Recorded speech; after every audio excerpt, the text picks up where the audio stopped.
Hello friends, welcome to learn services. This is Ram Soni. ये एक series है जिसमें इंडियन ज्योग्राफी हम कंप्लीट कर रहे हैं। इंडियन ज्योग्राफी के सीरीज में आज का डिस्कशन होगा इंडिया के फिजियोग्राफिक डिवीजन के बारे में। तो आइए इसके बारे में बात करते हैं। डिस्कशन स्टार्ट करने के पहले आपको बता दूं, जो प्रीवियस जो वीडियोस हैं उसको ऊपर आप लिंक में देख सकते हैं। जो आई बटन है उसको क्लिक करके आप पा सकते हैं। नीचे मैं कमेंट पिन कर दूंगा, तो वहाँ से भी आप पुराने जो वीडियोस हैं इस सीरीज़ के उसको देख सकते हैं। ये कंप्लीट इंडियन ज्योग्राफी हम कंप्लीट कर रहे हैं A to Z, तो ये आपके नोट्स के फॉर्म में काफ़ी यूजफुल होंगे। So let's begin the discussion.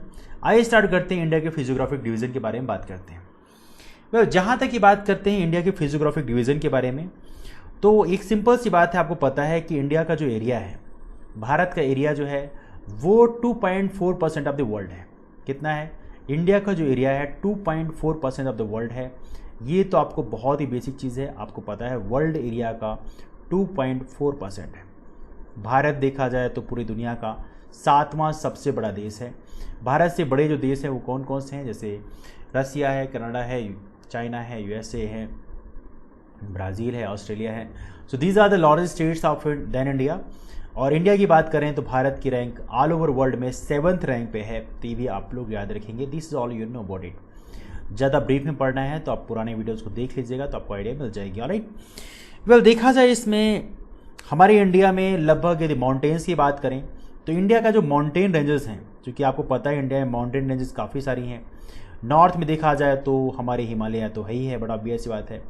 South में देखा जाए तो वेस्टर्न घाट और ईस्टर्न घाट का एक बहुत ही मेजर पोर्शन है। इसके अलावा कई सारी रेंजेस हैं, जैसे विंध्यन रेंज है, सतपुड़ा रेंज है, अरावली रेंजेस हैं। तो काफ़ी सारी रेंजेस हैं जो ऑलरेडी हम पढ़ते हैं। तो माउंटेन की बात करें तो ऑलमोस्ट भारत का 11% ऑफ टोटल एरिया जो है, भारत का जो 11% है वो माउंटेन रेंजेस कवर करता है। तो ये भी आप लोग याद रखेंगे। This is also important one. Apart from that देखा जाए यदि हम बात करें माउंटेन में हर किसी का अपना अलग रेशियो है। देखा जाए यहाँ पर हिल्स की बात करें, हिल्स का जो पार्टिसिपेशन है तकरीबन 18% के आसपास में है। यदि हम बात करें प्लेटूज की, मतलब जो पठार हैं, प्लेटूज की जो एरिया है वो काफ़ी मैस्यू रीजन है, मैं कह सकता हूँ तकरीबन 28% के आसपास में है। क्यों मैं इतना कह रहा हूँ? चूँकि जो पठार है हमारे देश में जैसे कि बहुत सारे प्लेटूज हैं, जैसे मालवा का पठार भी है ना, दंडकारण्य। सो कई सारे रीजन्स हैं। विंध्यन में भी है, विंध्यन प्लेटू भी है। तो कई सारे प्लेटूज हैं जो इंडिया में डिफरेंट रीजन्स में। दक्कन का प्लेटू है, तो सारे प्लेटूज हैं। तकरीबन 28% एरिया जो हमारे पठार हैं जो हमारे देश में वो कवर करते हैं। यदि हम बात करें प्लेन की, यदि हम बात करें मैदानों की बात करें, तो मैदानों का जो कवरेज है वो तकरीबन 43% के आसपास है। तो ये भी थोड़ी आप लोग याद रखें। This is also one of the important. Plains हैं जो मैदान है पूरे देश के एरिया का तकरीबन 43% एरिया कवर करते हैं। आप कहेंगे इसके बीच इसके बाद का जो एरिया क्या है? तो बेसिकली वाटर बॉडीज़ हैं, तो उसको हमने वाटर बॉडीज़ के छोड़ दिया है। तो वाटर बॉडीज़ हैं तो उनकी बात हम नहीं कर रहे हैं अभी। ना भारत को यदि डिवाइड करने की बात करें तो भारत को हमने कई पार्ट में डिवाइड कर रखा है। पहला तो सबसे इम्पॉर्टेंट पॉइंट है जो डिवीज़न ऑफ इंडिया है। बेसिकली 4 रीजन्स में हमने डिवाइड कर रखा है। अब ये 4 रीजन्स कौन कौन से हैं आइए इनके बारे में बात करते हैं। The first most important reason मैं कहूँगा ये है नॉर्दर्न माउंटेन। चूँकि आपको पता है नॉर्दर्न माउंटेन रीजन जो है बहुत बड़ा रीजन है। क्यों? क्योंकि Himalayan ranges is quite covering a massive region. तो नॉर्दर्न माउंटेन रीजन एक बहुत बड़े रीजन में फैला हुआ है। तो पहला तो पॉइंट हो गया northern mountain reason. Second point की बात करें तो second point is Deccan प्लेटू। Deccan प्लेटू एक काफ़ी बड़े रीजन में फैला हुआ है। दक्कन प्लेटू, दक्कन का पठार, तो ये भी एक दूसरा सबसे बड़ा इंपॉर्टेंट रीजन है। तीसरा बात करें तो ग्रेट प्लेन्स। तो ग्रेट प्लेन्स जो है, जो मैदान है, तो ये हम कह सकते हैं कि इनके बीच का जो मैदान है ये काफ़ी बड़ा रीजन है। Great plains between the two, ये ऊपर के जो हैं इनके बीच का जो रीजन है इसे हम ग्रेट प्लेन में काउंट कर सकते हैं। और ग्रेट प्लेन में बहुत सारे प्लेन हैं। गंगा का जो बेल्ट है वो तो है ही है, गंगा बेसिन। उसके अलावा बाकी जो नदियाँ उनका बेसिन भी काउंट करते हैं। चौथा रीजन जो है जिसको हम काउंट कर सकते हैं ये हमारे कोस्टल प्लेन। जो हमारे कोस्टल प्लेन है, समुद्र तट का एरिया है, समुद्र तट के जो मैदान हैं वो इसमें हम काउंट करते हैं कोस्टल प्लेन्स। और साथ में जो आइलैंड्स हैं, जो आइलैंड हैं, छोटे छोटे आइलैंड्स हैं, जितने भी आइलैंड्स हमारे इंडिया के हैं वो सारे इसमें काउंट करते हैं। तो इन सभी के बारे में इसमें पढ़ेंगे, we will discuss about all of them one by one. तो पहले स्टार्ट करते हैं डिस्कशन को नॉर्थ माउंटेन रीजन से। वेल नॉर्दर्न माउंटेन रीजन जो है, यहाँ से मेरी स्टडी को स्टार्ट करेंगे northern mountain region. Well northern mountain region तो कॉमन सेंस की बात है कि हमारा हिमालय जो है that is quite massive region. Northern mountain region का एक बहुत बड़ा रीजन है, कह सकते हैं तकरीबन स्प्रेड करता है 2500 किलोमीटर, 2500 किलोमीटर कह सकता हूँ, 2500 किलोमीटर के आसपास इसकी लेंथ है। वेल देखा जाए तो ये जम्मू कश्मीर से स्टार्ट होता है और जम्मू कश्मीर से स्टार्ट होते हुए ये पूरा का पूरा अरुणाचल प्रदेश तक जाता है। तो कह सकते हैं जम्मू एंड कश्मीर से स्टार्ट होकर पूरा का पूरा अरुणाचल प्रदेश का रीजन ये कवर करता है और बीच में एक बहुत ही बड़ा रीजन कह सकते हैं that is covering a massive region. साथ में जितने भी स्टेट्स हैं वो बीच में आते ही हैं, बड़ा ऑब्वियस सी बात है। वेल माउंटेन की बात करें तो इसमें इसकी जो विड्थ है वो वेस्ट साइड में मतलब पश्चिम साइड में ज़्यादा है। तो मैं यदि कहूँ आपसे कुछ ऐसा मैं बनाऊँ समथिंग लाइक दैट, तो हमारा जो हिमालयन माउंटेन रीजन है तो वेस्ट का रीजन, जो वेस्ट मतलब हमारा पश्चिम का जो इलाका है, यहाँ पे इसकी चौड़ाई थोड़ी ज़्यादा है, कहें तो लगभग 500 किलोमीटर के आसपास चौड़ा है। यदि बात करें हमारा ईस्टर्न साइड में तो यहाँ पे चौड़ाई थोड़ी कम हो जाती है। यहाँ पे हिमालयन रेंजेस की जो चौड़ाई है तकरीबन 200 किलोमीटर के आसपास हो जाती है। तो हम कह सकते हैं वेस्ट वाले पोर्शन से मतलब पश्चिम वाले एरिया से ईस्ट वाले एरिया तरफ जाएं तो चौड़ाई कम होने लगती है हिमालय की, ये सच्चाई है, तो इसको आप याद रखेंगे। वेल देखा जाए तो इसका भी एक रीज़न है कि इसका रीज़न क्या है, कह सकते हैं कि हमारा जो वेस्टर्न वाला पोर्शन है वहाँ पे कंप्रेसिव फोर्स थोड़ी कम था और हमारा जो ईस्टर्न पोर्शन है वहाँ पे कंप्रेसिव फोर्स ज़्यादा है।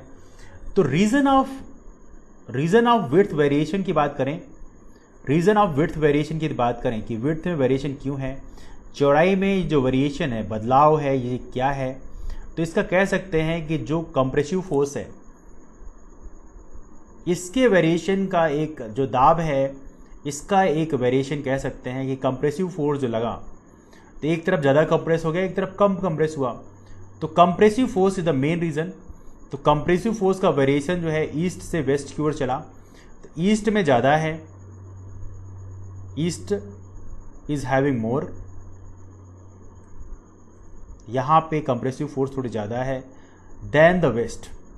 तो वेस्ट के पोर्शन से ईस्ट में थोड़ी कंप्रेसिव फोर्स ज़्यादा लगा और इस रीजे ये एक बदलाव देखने को मिलता है। वेल कमाल की बात यह है कि एक बहुत ही कॉमन सेंस की बात है कि जो हिमालय का फॉर्मेशन हुआ एक कंप्रेसिव फोर्स से हुआ। अब कंप्रेसिव फोर्स क्या होता है पहले समझिए थोड़ा सा। एक्चुअली क्या है कि जो यूरेशियन प्लेट है, हमारे इंडिया की जो प्लेट है वो इंडो ऑस्ट्रेलियन प्लेट है, आपको पता है। तो जो ऊपर वाली प्लेट है दैट इज कॉल्ड अंगारा लैंड, क्या बोलते हैं इसको, दैट इज कॉल्ड अंगारा लैंड। और ये अंगारा लैंड जो था, अंगारा लैंड जो था इसे बोलते हैं हम यूरेशियन प्लेट, क्या बोलते हैं, that is called Eurasian plate. तो यूरेशियन प्लेट से जब इंडियन प्लेट टकराई और बीच में क्या था, बीच में था टेथिस सागर। तो ये बीच का जो रीजन था ये कंप्लीटली फिल्ड था टेथिस सी से। तो ये टेथिस सी था बीच में और आपको पता होना चाहिए that is called Tethys sea. और नीचे जो प्लेट थी ये हमारी इंडियन प्लेट है, इसको बोलते हैं गोंडवाना लैंड। क्या बोलते हैं, that is called Gondwana land. और गोंडवाना लैंड से टकराया कौन सा, अंगारा लैंड। ऑलराइट, तो ये जो प्लेट है this plate is called basically Indo Australian plate, इसे बोलते हैं इंडो ऑस्ट्रेलियन प्लेट। आपको पता होना चाहिए ये जो प्लेट है ये पहले कभी अफ्रीका से लगी हुआ करती थी, बट राइट नाउ मूवमेंट होते होते यहाँ पहुँच गई। तो जब ये टकराए आपस में तो यहाँ पे एक कंप्रेसिव फोर्स हुआ, ऊपर से भी कंप्रेसिव फोर्स आया, नीचे से भी कंप्रेसिव फोर्स आया, तो टेथिस सी जो है ऊपर उठ गया और यहाँ पे परवलय बन गया। तो ये हिमालय का फॉर्मेशन हुआ, समथिंग लाइक दैट। ठीक है, तो हिमालय का फॉर्मेशन होने का कारण था ये बेसिकली कंप्रेसिव फोर्स। अब क्या है कि हमारा जो ईस्ट वाला पोर्शन है वहाँ पे कंप्रेसिव फोर्स थोड़ी ज़्यादा लगे and because of that thing जो ईस्टर्न वाला पार्ट है वहाँ पे चौड़ाई थोड़ी कम है और जो वेस्टर्न पार्ट है वहाँ पे चौड़ाई थोड़ी ज़्यादा है। तो ये एक मेन रीज़न है। तो हिमालय का फॉर्मेशन हुआ, इसीलिए कहते हैं टेथिस सागर के कुछ अवशेष जो हैं आज भी हिमालय में पाए जाते हैं और इसीलिए हिमालय में जो अवशेष हैं मतलब समुद्री जीवों के अवशेष आज ही पाए जाते हैं, that's quite important about Himalaya. Well देखा जाए यहाँ पर एक और इम्पॉर्टेंट पॉइंट जो है ये है, आपको जानने वाली बात ये है कि हिमालय में जो कंप्रेसिव फोर्स लगा वो तो ठीक है, लेकिन जो पीक हैं, कमाल की बात है, जो हाईएस्ट पीक है माउंट एवरेस्ट है, कंचनजंगा है, ये ईस्टर्न हिमालय के पार्ट में कह सकते हैं कि these are part of eastern Himalaya. हालांकि माउंट एवरेस्ट की बात करें तो ये भी कहाँ पे आएगा, बड़ा ऑब्वियस सी बात है, हमारा जो नेपाल का रीजन है वहाँ पे आ रहा है माउंट एवरेस्ट और कंचनजंगा, तो कह सकते हैं थोड़ा सा ईस्टर्न पार्ट है, इसलिए कंप्रेशन आप थोड़ा सा इसमें हल्का सा कन्फ्लिक्ट करता है। आप बोलोगे K2 क्या है, देखिए कंचन जो K2 है, जो गॉर्डन ऑस्टिन की बात करोगे तो गॉर्डन ऑस्टिन देखा जाए तो ये आपके ट्रांस हिमालय में आता है, आपको पता होना चाहिए ट्रांस हिमालय में आता है, हिमालय के ऊपर वाले पार्ट में आता है। लेकिन हिमालय में देखा जाए तो कौन सा आता है, हिमालय में आता है बेसिकली आपका जो माउंट एवरेस्ट और कंचनजंगा। अभी हम बात करेंगे उल्टा अबाउट दैट थिंग, लेकिन फिलहाल के लिए आप इतना याद रखिए कि जितने भी टॉप पीक्स हैं वो कहीं ना कहीं ईस्टर्न हिमालय में ज़्यादा पाए जाते हैं। तो माउंट एवरेस्ट है, माउंट एवरेस्ट जो है ये नेपाल में है। इसके अलावा कंचनजंगा, कंचनजंगा की बात करें तो ये कहाँ पे है, ये बेसिकली सिक्किम और नेपाल के बेसिकली कह सकते हैं कि बॉर्डर में है, तो कंचनजंगा है। तो ये दोनों रीजन जो है कहाँ पर है, these are connected in the eastern Himalaya. जो पूर्वी हिमालय का जो पार्ट है वहाँ पे हम काउंट करते हैं, तो इसको आप लोग याद रखेंगे, this what you have to remember this one, alright. Well इसकी बात करें तो इतना तो हम समझ गए कि कैसे फॉर्मेशन हुआ। तो ये जो फॉर्मेशन है आप याद रखेंगे प्लेट टेक्टोनिक थ्योरी के बेस पे है, तो इसको आप याद रखेंगे। हालांकि प्लेट टेक्टोनिक थ्योरी जो है कई बार इसमें कई सारे हल्के से थोड़ा सा इशूज़ भी हैं, कंट्रोवर्सीज भी हैं, बट अभी देखा है तो वाइडली रिकॉग्नाइज्ड है प्लेट टेक्टोनिक थ्योरी, तो इसको आप याद रखें। इसके बाद देखा जाए तो हमारा नॉर्थ माउंटेन रीजन जो है उसको भी हमने कई पार्ट में डिवाइड किया है। तो नॉर्थ माउंटेन रीजन को डिवाइड किया हमने, तो जानिए कौन कौन से रीजन डिवाइड किया। North mountain reason is divided into, तो एक सबसे ऊपर वाला जो पार्ट है वो कौन सा हो कहलाएगा, that will be called as a, पहला तो हमने मान लीजिए सपोज करिए हिमालयन काउंट कर लिया कि हिमालयन माउंटेन रीजन जो सबसे मैसिव रीजन है, तो बट हिमालयन से ऊपर हम करते हैं ट्रांस हिमालयन। तो पहले है ट्रांस हिमालयन जो कि हिमालय के ऊपर है, ठीक है। तो first one is trans Himalayan region जो कि हिमालय जो ग्रेटर हिमालय है उसके भी ऊपर पड़ेगा, ट्रांस हिमालयन रीजन। अब ट्रांस हिमालयन रीजन के नीचे हम कह सकते हैं कि हिमालयन माउंटेन रीजन, ये हिमालयन माउंटेन रीजन है। अभी हिमालयन माउंटेन रीजन जो आपने बना रखा है ये हिमालयन माउंटेन रीजन में ही आपके सारे आएंगे, जैसे हिमाद्री है, हिमाचल है, तो इनको मैं लिख देता हूँ थोड़ा सा। तो ये जो यहाँ पे बनते हैं आपके कौन कौन से, हिमाद्री, हिमाद्री मतलब ग्रेटर हिमालय, हिमाद्री के बाद क्या है, हिमाचल है, ये मिडिल हिमालय हो गया, और उसके सबसे नीचे वाला तो उसको बोलते हैं हम शिवालिक। तो ये तीनों अलग अलग हिमालय हैं, इनको आप याद रखेंगे, these are different Himalaya and these are part of Himalayan mountain region. उसके बाद देखा जाए तो तीसरा पार्ट हम कह सकते हैं as a part of eastern Himalaya या पूर्वांचल। तो ईस्टर्न हिमालय हम बोल सकते हैं, ईस्टर्न हिमालय या ईस्टर्न और पूर्वांचल, पूर्वांचल हिल्स, पूर्वांचल की पहाड़ियाँ, ठीक है। तो ये तीन पार्ट हैं जो हिमालय को हमने डिवाइड कर रखा है। वेल इसमें देखा जाए तो हिमालयन माउंटेन रीजन की बात करें, यदि हम हिमालयन माउंटेन रीजन की बात करें तो हिमालयन माउंटेन रीजन काफ़ी मैसिव है, काफ़ी बड़ा है, और इसी में आते हैं हमारे तीन जिनके बारे में डिस्कस कर लिया हमने, कौन कौन से, हिमाद्री है, हिमाचल है और शिवालिक है। तो यहाँ पे देखा जाए तो पहले वाले को बोलते हैं ग्रेटर हिमालय। तो हिमाद्री को हम बोलते हैं क्या, ग्रेटर हिमालय, महान हिमालय, इसे हिंदी में क्या बोलते हैं, ग्रेटर हिमालय या महान हिमालय।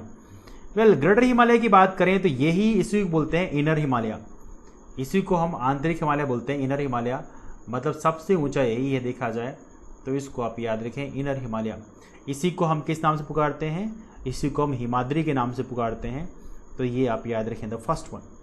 सेकेंड वन जो है इसे बोलते हैं लेसर हिमालय, लेसर हिमालय इससे थोड़ा नीचे वाला। और लेसर हिमालय की बात करें इसे हम हिमाचल रेंज के नाम से भी जानते हैं, that is also called as Himachal range, क्या बोलते हैं इसे, हिमाचल रेंज के नाम से पुकारते हैं। तीसरा जो है इसे बोलते हैं आउटर हिमालय, बाहरी हिमालय। और आउटर हिमालय की बात करें तो ये आउटर हिमालय जो है इसी को हम शिवालिक के नाम से पुकारते हैं, तो ये भी आप लोग याद रखें, that is called Shivalik range. तो ये हिमालय माउंटेन रीजन के कुछ महत्वपूर्ण पार्ट्स हैं। इसमें देखा जाए तो यदि हम ग्रेटर हिमालय की बात करें तो ग्रेटर हिमालय जो है काफ़ी महत्वपूर्ण रीजन प्ले करता है। तो आइए ग्रेटर हिमालय के बारे में थोड़ी पढ़ते हैं। What is the greater Himalaya is all about. जो महान हिमालय है उसमें कौन कौन से रीजन्स हैं इनके बारे में थोड़ी स्टडी करते हैं। Let's talk about greater Himalaya, let's talk about it. तो जैसा कि डिस्कस किया हमने, ग्रेटर हिमालय को हम किस नाम से पुकारते हैं? इसे हम हिमाद्री के नाम से पुकारते हैं। That is also called as a Himadri. और ये हिमाद्री जो है इसी को हम क्या बोलते हैं? मेन हिमालय या स्नोई हिमालय। तो स्नोई हिमालय क्यों बोलते हैं? क्योंकि ये बर्फ़ से ढका हुआ हिमालय है, यहाँ पे काफ़ी सारी बर्फ़ पाई जाती हैं, तो इसे स्नोई हिमालय बोलते हैं, बर्फ़ से ढका हुआ हिमालय। ये भी आप याद रखें, कभी कभी ऐसे इंटरचेंजेबली नाम इस्तेमाल करते हैं। कमाल की बात यह है कि ये कहाँ से कहाँ तक फैला हुआ है। तो इंडस रिवर का जो एंट्री है, इंडस रिवर का जो रीजन है, वहाँ से लेके अरुणाचल प्रदेश के ब्रह्मपुत्र रीजन तक फैला हुआ हम कह सकते हैं। और यहाँ पर जो हाईएस्ट पीक है वो इसी रेंज में है। तो ग्रेटर हिमालय में ही आपको हाईएस्ट पीक मिलेगी। तो यहाँ की जो हाईएस्ट पीक है प्रेजेंटली हम जो कहें वो क्या कहेंगे? हाईएस्ट पीक है माउंट एवरेस्ट। और माउंट एवरेस्ट जो है इसी में स्थित है। आप याद रखें हाईएस्ट पीक जो है कौन सा है? That is called mount Everest. और माउंट एवरेस्ट कहाँ पे है? माउंट एवरेस्ट है आपके नेपाल में, दैट इज लोकेटेड नेपाल। और नेपाल में हालांकि इसको अलग नाम से पुकारते हैं, बता सकते हैं आप लोग कमेंट करके। एग्जैक्टली वहाँ पे बोलते हैं सागर माथा। क्या बोलते हैं? इसको सागर माथा के नाम से पुकारते हैं। ये भी आप लोग याद रखें, नेपाल में इसको सागर माथा बोलते हैं।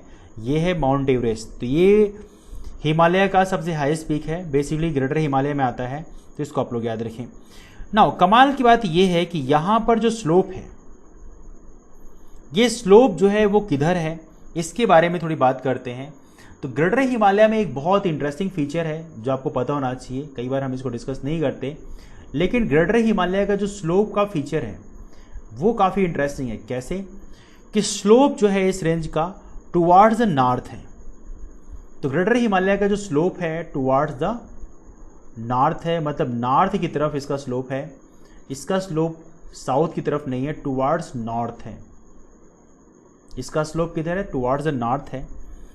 और कह सकते हैं मतलब टुवार्ड्स द इंडस है, टुवार्ड्स द इंडस या ब्रह्मपुत्रा, या टुवार्ड्स सांगपो कह सकते हैं कि आपकी जो इंडस है जो कि तिब्बत में फ्लो होती है, टुवार्ड्स इंडस है, या यहीं पे सांगपो बहती है, तो इधर साइड इसका स्लोप है।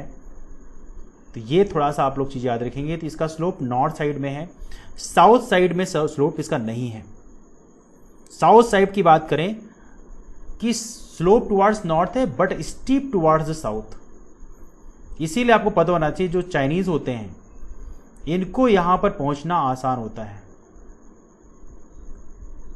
लेकिन भारतीयों को यहां पहुंचना मुश्किल होता है। ये भी इसका एक बहुत ही जेन्युइन रीज़न है कि चाइनीज़ बड़े आसानी से वहाँ पहुँच जाते हैं, क्योंकि चाइना में जो है जैसे मान लीजिए सपोज करिए हिल है जिसका स्लोप जो है नॉर्थ साइड स्मूथ है, दैट्स क्वाइट स्मूथ स्लोप, लेकिन ईस्टर्न साइड जो इधर साउथ साइड में है ये बिल्कुल खड़ी पहाड़ियाँ हैं। तो ये एक बहुत ही बड़ा मैसिव रीज़न बनता है कि इसमें एक बड़ी प्रॉब्लम ये होती है कि चाइनीज़ जो है बड़े आसानी से पहुँच जाते हैं टॉप तक, लेकिन इंडियंस को पहुँचने में दिक्कत जाती है। That is also one of the soul reason कि चाइनीज़ बड़ी आसानी से पहुंच जाते हैं, उनको हमारी लोकेशन पता चल जाती है। जहां से देखा जाए तो इसी से हमारी जो इस रेंज के बीचों बीच से गंगा है, यमुना है, उसकी ट्रिब्यूटरीज ओरिजिनेट होती हैं। और कमाल की बात यह कि इंडस है, ब्रह्मपुत्रा है, ऐसी कुछ महत्वपूर्ण जो नदियां हैं इसको हम बोलते हैं एंटीसीडेंट रिवर्स। चूँकि ये नदियाँ जो हैं बेसिकली इसको क्रॉस करके आती हैं। तो इंडस नदी है, ब्रह्मपुत्रा नदी है, ऐसी जो नदियाँ हैं इनको क्या बोलते हैं? Antecedent rivers. तो ये एंटीसीडेंट रिवर्स होते हैं, मतलब इसके बनने के पहले से चल रही हैं, इसलिए ये आज भी उसी रास्ते को फॉलो करती हैं। तो ये भी आप लोग याद रखें, these are called antecedent rivers. तो ये कुछ महत्वपूर्ण चीज़ें हैं जो इस रेंज को पासेस थ्रू दिस रेंज, ये पासेस थ्रू दिस रेंज, तो इस रेंज से ये पास करती हैं, मतलब ये रेंज इनकी यहीं पर बेसिकली पासेस होते हैं। तो ये आप याद रखेंगे, this is little bit important, ठीक है। इसके बाद यदि हम बात करें तो एंटीसीडेंट रिवर क्या होती है ऑलरेडी डिस्कस कर लिया मैंने। ये ऐसी रिवर्स होती हैं जिनका ओरिजिन जो है वो हिमालय के अपलिफ्टमेंट के पहले था, मतलब ये हिमालय से पुरानी रिवर्स हैं। ऑलराइट, तो बेसिकली यदि हिमालय ऊपर उठता भी है तो ये कट बन जाते हैं यहाँ पे समथिंग लाइक दैट। मान लीजिए हिमालय यहाँ बनता है और नदी यहाँ से फ्लो हो रही है, तो यहाँ पे कट बन जाएगा, फिर यहाँ बन सकता है। तो नदी यहाँ पे ऑलरेडी फ्लो होती रहती है, तो इसलिए एंटीसीडेंट रिवर जो है यूजुअली क्या बोलते हैं इनको, हिमालय बनने के पहले की ये नदियाँ होती हैं, इन्हें बोलते हैं एंटीसीडेंट रिवर्स। ऑलराइट, वेल देखा जाए तो हिमालय जो ग्रेटर हिमालय है, ग्रेटर हिमालय की जो एवरेज हाइट है वो काफ़ी ज़्यादा है। Average height of greater Himalaya is pretty great. कितनी है ये? तकरीबन 6000 मीटर के आसपास में है। तो ग्रेटर हिमालय की जो हाइट है वो काफ़ी ज़्यादा है, ये आप याद रखें। कितनी है? तकरीबन 6000, मतलब 6 किलोमीटर के आसपास में है, ये हाइट है। आप समझ सकते हैं दैट्स क्वाइट मैसिव। और कुछ इंपॉर्टेंट माउंटेन पीक की बात करें तो यहाँ पे कुछ महत्वपूर्ण माउंटेन पीक हैं। ऐसे आप कह सकते हैं माउंट एवरेस्ट है, तो ज़्यादा तो डिस्कस हम नहीं करेंगे, बट 2-4 के नाम ज़रूर लेंगे। माउंट एवरेस्ट की बात करें तो इसकी हाइट जो है 8848 मीटर है, कुछ जगह 51 मीटर मिलती है, बट एनीवे 8848 मीटर यूजुअली हमें डॉक्यूमेंट में मिलती है। इसके अलावा देखा जाए तो कंचनजंगा की बात करें तो कंचनजंगा देखा जाए तो ये प्रॉपरली हमारे इंडिया में लोकेटेड है। हालांकि कंचनजंगा कुछ पार्ट नेपाल में आता है, कुछ पार्ट सिक्किम में आता है। बिकॉज K2 की बात करें, कराकोरम 2 की बात करें तो बेसिकली उसका मेजर पार्ट जो है POK में आता है, पाकिस्तान ऑक्यूपाइड कश्मीर में आता है। तो these are the reasons. Anyway Kanchenjunga की बात करें तो इसकी ऊंचाई है तकरीबन 8598 मीटर। तो ये थोड़ा सा आप लोग याद रखें, is what we have to remember. इसके बाद मकालू है, मकालू यहाँ की 3rd हाईएस्ट पीक है, मकालू है। हालांकि मैं ज़्यादा डिस्कस नहीं करूँगा, मकालू याद रखिएगा। इसकी ऊंचाई है तकरीबन 8481 मीटर। तो these are some important peaks of greater Himalaya, इसे आप याद रखें। वेल बहुत सारे हैं, नांगा पर्वत हैं, है ना, अन्नपूर्णा है, नंदा देवी है, बद्रीनाथ है, केदारनाथ है, नंदकोट है। These are some important peaks of greater Himalaya. तो ये आप याद है। हाईएस्ट पीक जो है वो तो माउंट एवरेस्ट है, ये सभी को पता है, और ये दुनिया का भी हाईएस्ट पीक है। वेल भारत का हाईएस्ट पीक यदि बात करें, यदि हम बात करें हाईएस्ट पीक ऑफ इंडिया की बात करें तो हमारा जो हाईएस्ट पीक है वो क्या है? हमारा हाईएस्ट पीक है वो है माउंट K2। और माउंट K2 की बात कर रहे हैं, मतलब हम बात कर रहे हैं गॉडविन ऑस्टिन की बात कर रहे हैं। ये हमारे भारत का हाईएस्ट पीक है, ये आप याद रखेंगे। ये is the highest peak of India. ये है पाकिस्तान ऑक्यूपाइड कश्मीर में, लेकिन ये हमारे भारत का हाईएस्ट पीक है। इसकी ऊंचाई है 8611 मीटर। Please remember one, this is quite important thing. Alright, और ये कहाँ पे है? ये लेकिन है, ये हमारे इसमें नहीं आती, ये हिमालय रेंज नहीं है, ये आती कराकोरम रेंज में। तो ये अलग रेंज है, कराकोरम रेंज है, इसको आप याद रखें। This in the Karakoram range. ये K2 किस रेंज में है? ये आएगी कराकोरम रेंज में, तो ये भी आप लोग याद रखेंगे। now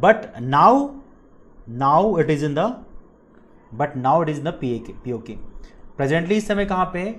now it is in the POK, मतलब पाकिस्तान ऑक्यूपाइड कश्मीर में है। तो ये भी थोड़ा सा आप याद रखें। ऑलराइट, तो बट देखा जाए तो हिमालय की जो हाईएस्ट पीक है जो इंडिया में प्रॉपरली है, तो वो देखा जाए तो उस हिसाब से कौन सी? कंचनजंगा है। तो हाईएस्ट पीक यदि हिमालय की बात करें, ये तो कराकोरम रेंज में हो गई। यदि हिमालय के हाईएस्ट पीक की बात करें, highest peak of Himalaya in India, Bharat में हिमालय की हाईएस्ट पीक की बात करें तो क्या है? यह है कंचनजंगा। और कंचनजंगा की बात करें तो ये कहाँ पे है? Kanchenjunga that's basically located in the border of Sikkim. ये कहाँ पे है? Border of Sikkim and Nepal. Sikkim और नेपाल के बॉर्डर में है, तो ये भी आप लोग याद रखें। This also you have to remember.